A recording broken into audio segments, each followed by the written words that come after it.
u Srbiju nije bilo jednostavno ostaviti 100.000 mladih sa suzama cijelivali tu zemlju, za koju danas neki koji sam se dobro da večeras sa osjećanjem moralnih obaveza svih obeležimo.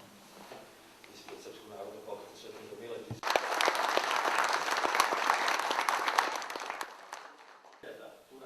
Izašli su na ulicu i proslavljale veličanstvo izveštaj komadanta zapadne Vardarske Aliviza Paša, a potom da pomogne prvoj srpskoj armiji koja je sigurno kretala oslobađanje.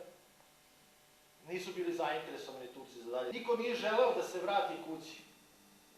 Bila je sramota, oni u svoje selo, oni u svoj grad, ako nisu mobilisani, nisu smeli od sramote da se vrati, koja ide da osveti Kosovo. Premljena, taktički savremenija turska vojska, ali kada je rat počeo, evropske države su samo siktale, a kada je završene, najmoćnije države starog kontinenta poput tadašnja, ali smo ih negde zaboravili.